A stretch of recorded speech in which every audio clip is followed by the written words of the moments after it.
Isang mapayapang hapon Pilipinas. Ito po ang inyong balerina ng bayan, si Lisa Macuja, na bumabati sa lahat ng nakikinig sa DZRH at nanonood sa RH-TV, lalo na sa mga kasamahan nating alagad ng sining at kultura sa buong bansa.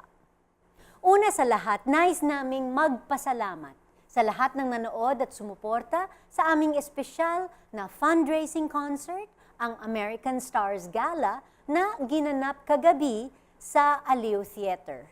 Taos-pusong pasasalamat sa aming mga guest principal artists na sina Lia Sirio at Jundong Zhao ng Boston Ballet, sina Yuriko Kajia at Jared Matthews ng Houston Ballet, gayon din sa aming Ballet Manila resident guest artists na sina Catherine Barkman at Joseph Phillips. At syempre, sa buong pangkat ng Ballet Manila. Maraming salamat din kay George Bircadse sa kanyang tulong mabuo ang fundraising gala na ito. Thank you everyone for opening your hearts to this project and for sharing your time and talent to support the work of Ballet Manila's Project Ballet Futures. Samantala sa hapong ito, makakasama natin ang isang multi-talented artist na gumawa ng pangalan sa dalawang larangan ng sining, ang musika at ang visual arts. Paano kaya niya binabalanse ang kanyang oras at atensyon sa pagitan ng pag-awit at pagpinta? Aalamin natin yan sa ating pagbabalik kasama ang classical singer at pointillist painter na si Jack Salud. Matapos lang ang ilang paalala. Unang nakilala sa Philippine art scene si Jack Salud noong 1996 nang imbitahan siya ng Gallery Genesis na sumali sa annual watercolor exhibition na Kulay sa Tubig. Nang sumunod na taon, itinanghal niya ang kanyang unang solo exhibit na Love, Love Songs, and Lullabies sa Ayala Museum, kung saan nagpakita siya ng 17 large-scale paintings gamit ang estilong pointillism na siyang naging trademark niya bilang pintor. Isa siya sa 30 Filipino painters sa pangunguna ni Manuel Baldimor na nagbigay ng kani-kanilang interpretasyon ng Philippine Madonna na siyang nagwagi ng isang stamp design contest sa Paris, France noong 2005. Taong 2006 naman nang itanghal niya ang kanyang ikalawang international exhibit sa Mori Art Museum sa Tokyo, Japan bilang bahagi ng pagdiriwang ng ika-50 anibersaryo ng Philippine-Japan Friendship Year. Sa kasalukuyan, nakapagtanghal na siya ng 33 solo exhibit sa loob at labas ng Pilipinas. Samantala, bilang mang-aawit, nag-aral si Jack ng classical singing sa ilalim ng yumaong profesor Emmanuel Gregorio ng UP Conservatory of Music at sa New York-based Filipino soprano na si Maestra Evelyn Mandak. Bukod dito, isa rin siyang musical theater actor na nakapagtanghal na sa iba't ibang productions ng Repertory Philippines tulad ng Jekyll and Hyde, Little Women, Taming of the Shrew, Man of La Mancha, The Emperor's New Clothes, Zorba, at marami pang iba. Naging bahagi din siya ng Philippine Opera Company kung saan nakasama niya sa produksyon ang Bagong Harana, Masterclass, at a tribute to Pavarotti concert. Lumabas din siya sa The Magic Flute na itinanghal sa CCP Little Theater. Isang mainit na pagbati ang hatid ng Art2art sa multi-talented Filipino artist na si Jack Salud. Magandang hapon, Jack, and welcome to Art2art. Ay, thank you. Una sa lahat, maraming salamat sa pag-anyaya sa akin dito sa one of the leading arts program in the country, and most of all, it's an honor to be interviewed by our national treasure, world-class prima ballerina, Miss Lisa Macuja. So this is really a great moment for me. Thank you, Jack. And well, thank you for taking time out of your Sunday afternoon. Spend time with us here. Actually, distracted ako ngayon kasi parang ang daming kulay na nakikita ko na fina-flash sa ating screen dito sa studio. And these are all your pointillist paintings. Yes, no? yes. So, yung sa mga hindi lang alam kung ano ang pointillism, it's basically ito yung unang pixels ng panahon ng mga pintor nung unang panahon. Actually, yung technique na pointillism, ito ay nagmula sa German artist na si George Seurat. Siya talaga ang he's known to be the father of pointillism. And the principle there is, you create maliliit na tuldok. Na pag nagsama-sama yan, nagpo-produce siya ng iba't ibang kulay. Pero yung sa akin kasi, itong technique na ito, napili ko dahil talagang I really like granular textures. Because prior to becoming getting into painting, I also studied pottery. And I was always drawn to yung magaspang na texture ng pottery. So gusto ko siya makapture dun sa aking mga works. Okay. And yun, dun ito nakukuha. So magtapat ka lang. Talaga bang isang brush lang ang ginagamit mo bawat tuldok, or dumadaya ka din at you tie up a lot of brushes together and make a stamp of brushes? To tell you the truth, I've tried so many things to shorten yung trabaho. Kasi mabusisi yung trabaho na yan, bawat tuldok, no? Sinubukan ko lagyan ng rubber band ang mga, pero alam mo, it's precision eh. Isang brush lang talaga. Isang brush lang talaga. Isa lang brush talaga. Okay. It's really a brush. It's the same brush you use for watercolor. Because acrylic is water-based. So, isa lang. So how long will it take you to complete one of these works kung talagang isang brush lang at bawat tuldok, no? Isa-isa yan? Sa ngayon, I only produce basically 3 sizes eh. 48 by 32 inches, 38 by 32. Anyway, on the average, yung 32 by 35, it takes me about 120 hours. Wow. Assuming na hindi ako hihinto.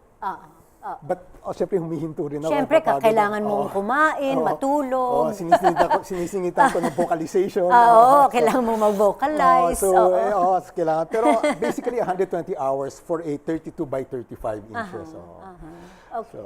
Okay, well, let's go back first. Paano ka unang naging interesado sa pagpinta? Alam mo, nagsimula yan mula sa aking pagkabata. My mother was and still is an art collector. So I really grew up surrounded by works of art, our Filipino masters. And at the same time, my father naman his business was into audio equipment. So I was also surrounded with good quality sound of music, no?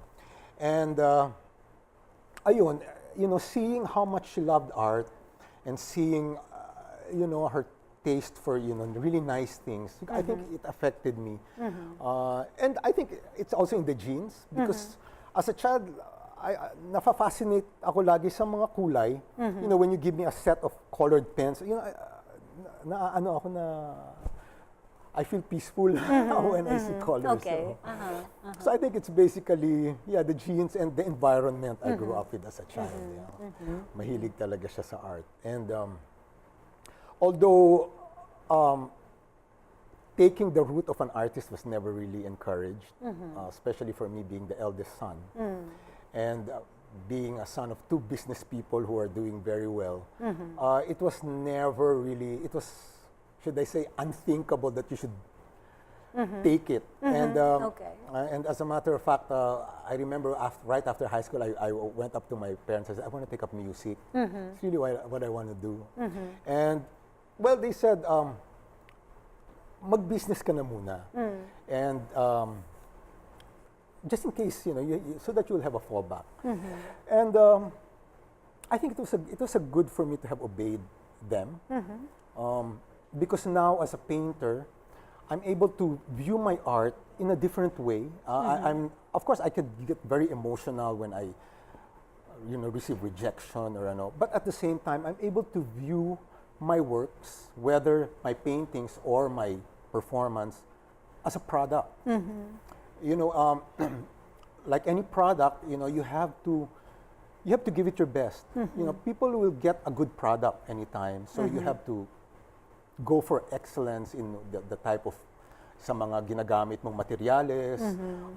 Huwag mong i-shortcut.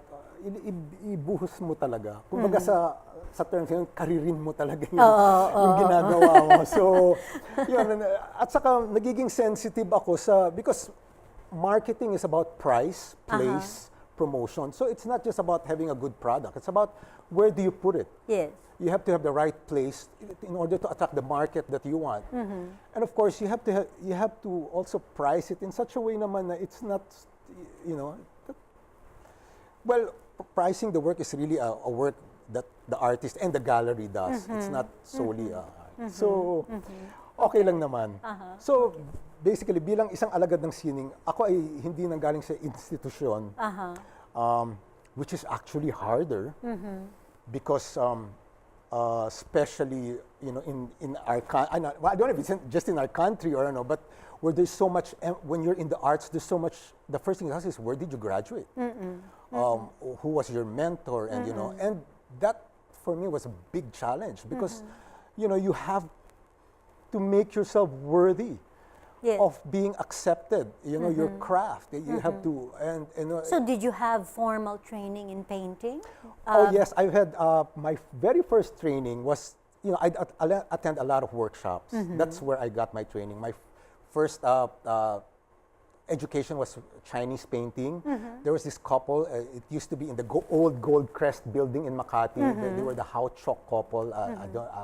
So I studied painting. And I had so many mentors whenever there's in Ayala Museum or I really enjoy it. I really enjoy it. And, you know, but I never brought it out. You know, I never brought it out, you know, because.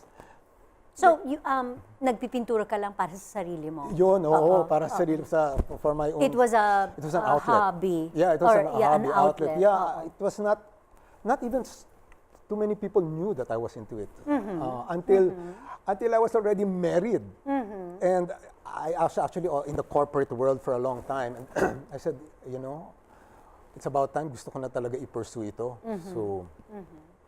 So one day, I painted it and I hanged it in my living room.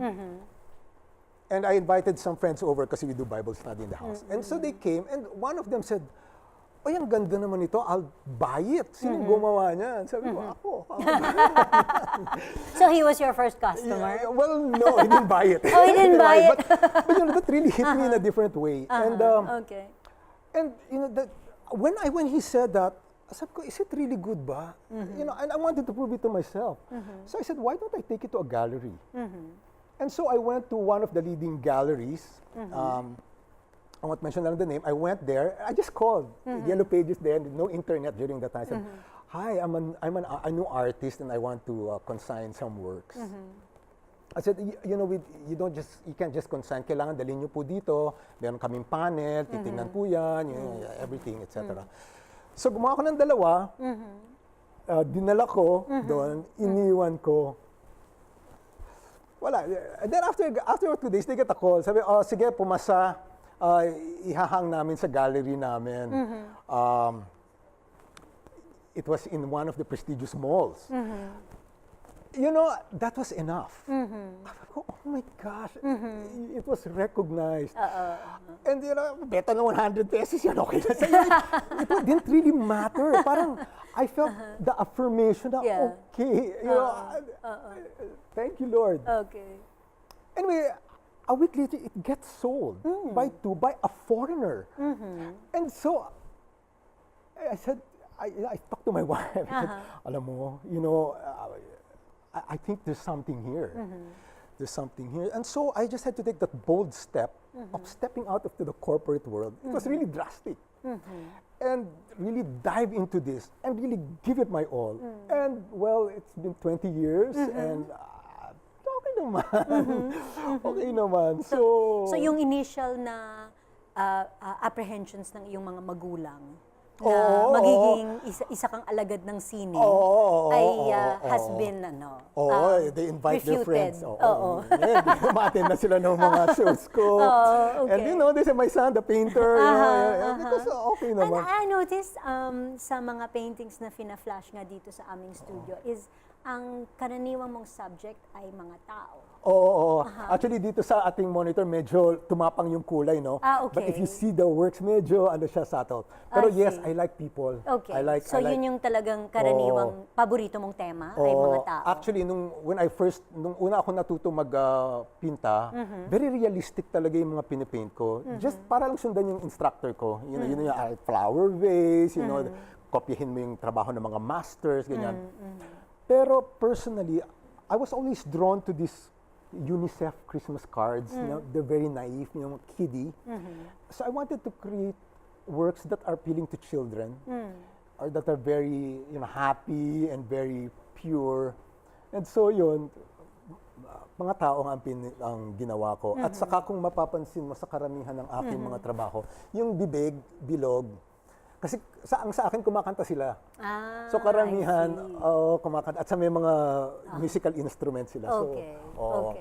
Is that because you're a singer as well? Yeah, maybe subconsciously. It was So, of course, sa mga interesadong makakita o kaya bumili ng iyong mga obra, saang gallery ka ngayon? Sa ngayon po, I'm being represented by Art2art Gallery sa EDSA Shangri-La Mall. Meron po akong permanent display doon sa 3rd level. So kung may time po kayo this weekend, pasyalan niyo po, tingnan niyo yung mga works, kahit for art appreciation. Dalhin niyo yung mga pamilya niyo and just take a look. So that's Artisan? Art2art. So Art2art Gallery at the 3rd level, EDSA Shangri-La Mall. EDSA Shangri-La Mall. EDSA corner, Shaw Boulevard. Shaw Boulevard, of course. Okay.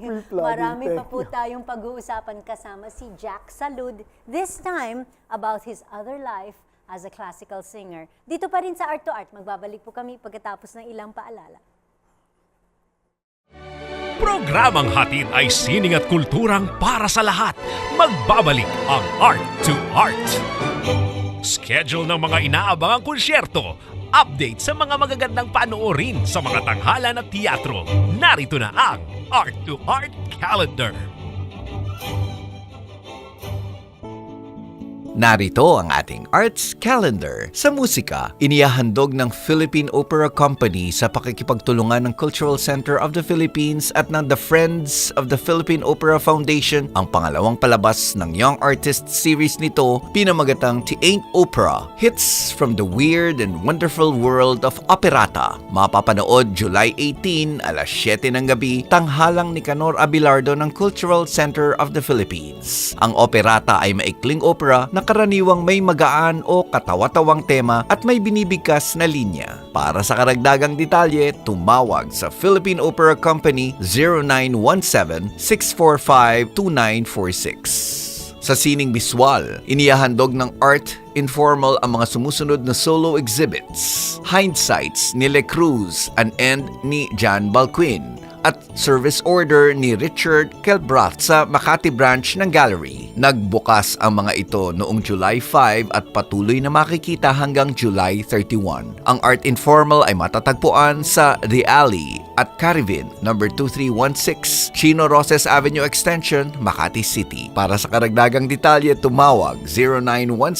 0917-897-6691 o mag-email info@artinformal.com. Sa teatro, patuloy na itinatanghal ang Virgin Lab Fest, isang festival ng mga bagong one-act plays hanggang July 15. Nasa ika-14 na taon na ito at ito ay proyekto ng playwrights group na Writers Block Inc., Tanghalang Pilipino at ng Cultural Center of the Philippines. Tampok sa taong ito ang mga sumusunod na dula, mga eksena sa buhay ng kontrabida ni Justin Celestino, mga bata sa Selda 43 ni Rolin Miguel Cadallo Obina, ang inyong mga anak, si Harold at Napoleon ni Anthony Kim Vergara, Bagyolanda ni John Lapus, ang mga profesional na Sari Saysay, Rosani J. Dennis Jadicio, Edgar Allan Hemingway ni Carlo, Labor Room ni Maria Cecilia Maki de la Rosa, ensayo ni Juan X, tulad ng dati ni JB Ebasate, Amoy Pulbos, ang mga alabok sa ilalim ng riles ng tren ni Lino Balmes, Marawi Musical ni Tyrone Kasumpang at River Leth ni Alan Lopez.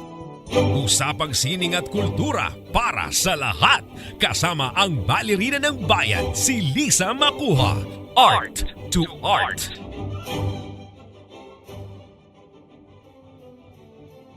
kasama pa rin natin ang Filipino pointillist painter and classically trained tenor, Jack Salud. Okay, Jack, paano naman nabuo ang iyong interes at pagmamahal sa musika at sa pagkanta? My love for music came before my love for painting. Right after I saw The Sound of Music as a child, I was really drawn to it. I really love singing. And tulad nga na nabanggit ko, hindi nga ako pinayagan mag-music. So, sige, tinabi ko na muna. Pero sa buhay ko, I would always join plays. I've joined several productions with Repertory Philippines, all musicals.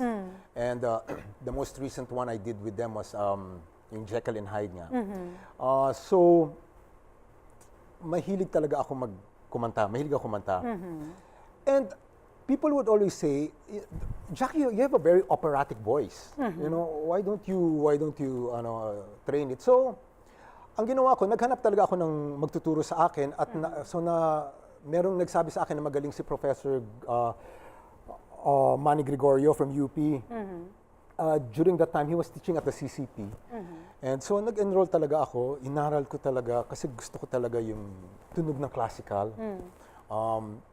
Mas challenging. At saka, But this was when you were in the corporate yeah, world, no? Yeah. At inaral ko talaga and at that point, I heard there was a opera company. It was called the Philippine Opera Company. So I tried to audition also and join some of their productions. And so yun. Pero later on, parang I felt na I could do it on my own. So I just sing whatever. Right now, my hands are full with a lot of weddings and corporate events and these things. Yeah. And so, meron ka bang ahente na nag-aayos ng mga bookings nito para sa iyo? Or Sa ngayon, wala. Your own manager also? Yeah, I'm my own manager. So it's word of mouth, friends, and usually I have a lot of wedding coordinator friends, and when they like you, they get you again and again. Okay. So yeah, well, we hope our listeners will like you later on. So abangan natin yan, ha? But before we go into that, who would you consider your main mentor? Would that be Manny Professor Gregorio? Gregorio? Yeah, he taught me. Well, a lot also. Another good mentor I had was Miss Evelyn Mandak. She's very good. She performed operas abroad also. Another one is Miss J. Glorioso. She really taught me how to use my diaphragm a lot. Okay. It's really, and I've had a lot of. Yes. I always enroll anywhere. Sometimes I have two mentors. I don't tell them that I have two mentors. So for me, going to voice class is such a therapy for me. It's not something I have to do. I look forward to it. Okay. So, Okay. ayun. So sino naman yung, what would you consider naman your biggest break as a musical artist? I was invited by the country's pop diva, Kuli Desma. I was at a wedding. I sang for a wedding in Boracay, and it just so happened that she was also a guest. And after I sang, she went up, said, "Would you like to do a duet with me in my concert, The Prayer, at the Soler?" For me, that was wow. Cool, why not? Sure, and for me that was a big break. And it didn't end there. The succeeding Valentine, the following year, she got me again for a teatrino. So that was very good for me. That really added confidence in me. And another is also what do you call this? Jekyll and Hyde. I've joined a lot of musicals, but I was never really a lead. But they'd get me because I could sing well. But this time I had sort of a semi-lead role where I was like the kontrabida na kalaban ni Dr. Jekyll doon, and and I really enjoyed that. And also Little Women pala. I did Little Women, and I sang this very long love song with this girl, and those are little big things. And do you enjoy the acting part of musical theater as well?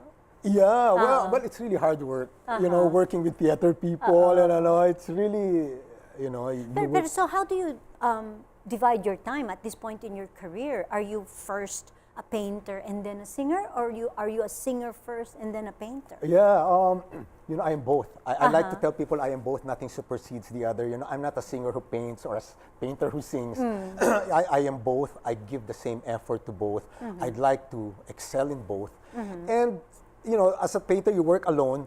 I have no excuse not to be able to vocalize while painting. If I have to study songs, I could, listen to them while painting. So, okay, and I could do my It works stretching. out. Yeah. It works out. It works out. Meron ka bang iba pang pangarap na nais mong makamit?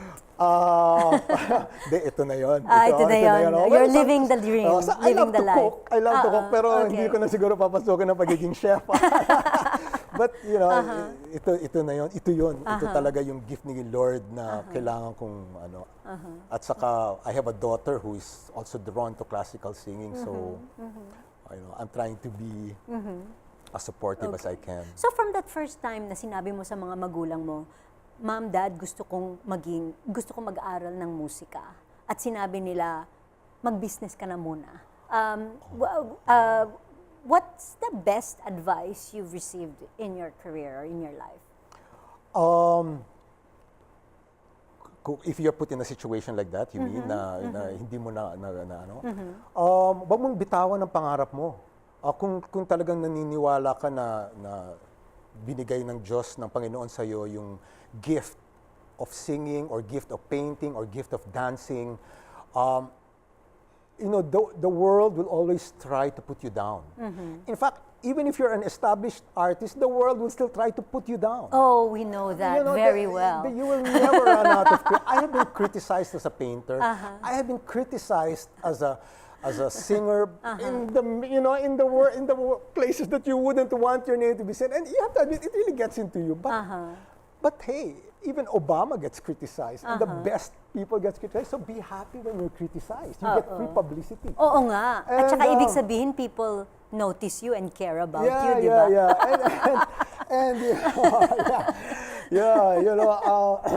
There was I can never forget this. I've had 33 solo exhibits in my life. After my second exhibit, there was one major magazine that said, I don't know if I should say this, I might be ruining it, but she said, his works look like aliens. Oh, wow. Okay. I said, that's it. Maybe this is really not for me. But since then, you've had 30... Teka, nakabenta ka ng 3 kanina. Oo nga. And you've had 33, 33, yes. 33 shows, and 2 of them are abroad. Yeah, so since your second exhibit, you've had 31 more exhibits. So, don't let the critics get into you. Okay. As long as you know you did your best. Because you really know naman when you did your best, and you know when you didn't. Ramdam mo naman yun, kung sinyortcut mo lang or binigay mo. If you know that you really did your best and some people like it, okay na yun. Okay na yun. Pampa-excite yung mga critics. They actually add value. Nobody throws rocks at a small thing. People like to throw rocks at something big. So if they start throwing rocks at you, then maybe you are. Yes, I'm big enough to be thrown rocks on. Okay. So Jack, balita namin meron kang hinandang espesyal na awit para sa mga listeners natin ngayon. And of course, sa televiewers. Kasi yung mga hindi nakakapanood sa atin sa television, hindi nakikita yung mga painting. So at least, maririnig kanilang kumanta ngayong hapon na ito. So ano muna ang inihanda mong awit? Can you tell us a little about it? Ito ay isang awit mula sa opera na Barber of Seville. Ang awitin na to ay entitled Largo al Factotum. Ito ay awitin ng isang barbero na sinasabi niya na ako ang pinakamagaling na barbero, kaya kong ayusin lahat ng problema nyo.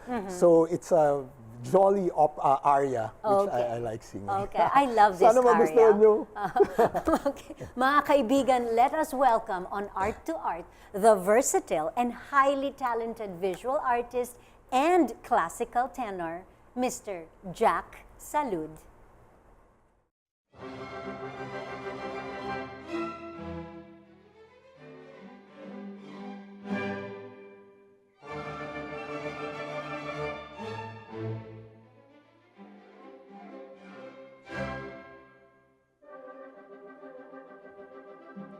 la la la lera, la la la la, la la la lera, la la la la.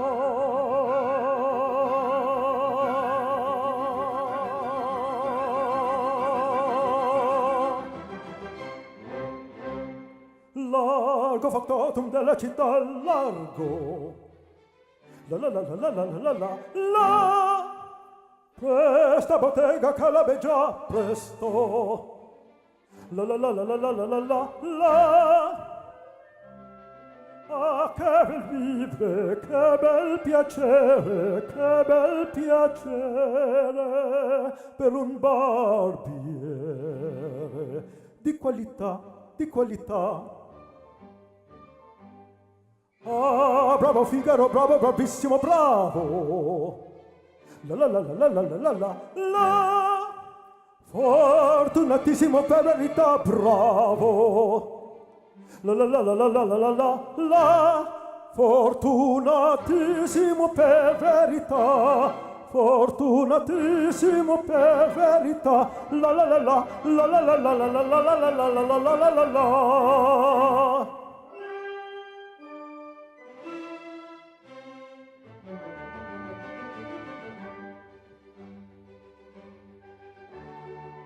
Pronto for tutto la notte e il giorno, sempre di torno in girista, miglior cuccagna per un barbiere, vita più nobile non si dà. La la la la la la la la la la la la la la la la la la la.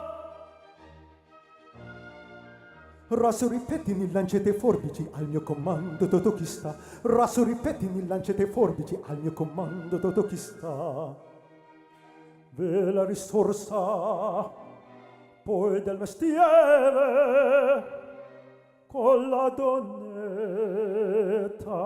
col cavaliere, con la donnetta, la ran la lera, col cavaliere, la ran la la, la la, che bel vivere, che bel piacere per un barbiere di qualità, di qualità. Tutti mi chiedono, tutti mi vogliono, donne e ragazzi, vecchi fanciulle, qua la parrucca, presto la barba, qua la saghigna, presidietto, tutti mi chiedono, tutti mi vogliono, tutti mi chiedono, tutti mi vogliono, qua la parrucca, presto la barba, presidietto e Figaro, Figaro, Figaro, Figaro, Figaro, Figaro.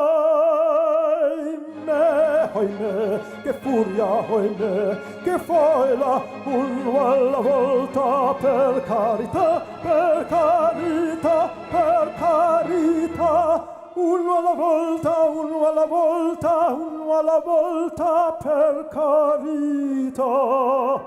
Figaro, son qua, e Figaro, son qua, Figaro là, Figaro qua, Figaro là, Figaro su, Figaro giù, Figaro su, Figaro giù, pronto prontissimo, son come il fulmine, sono il factotum della città, della città, della città, della città, della città. Ah, bravo Figaro, bravo bravissimo, ah, bravo Figaro, bravo bravissimo, a te fortuna, a te fortuna, a te fortuna, non mancherà. La la la la la la la la la la la la la la la la la, a te fortuna, a te fortuna, a te fortuna, non mancherà. Sono il factotum della città, sono il factotum della città, della città, della città, della città.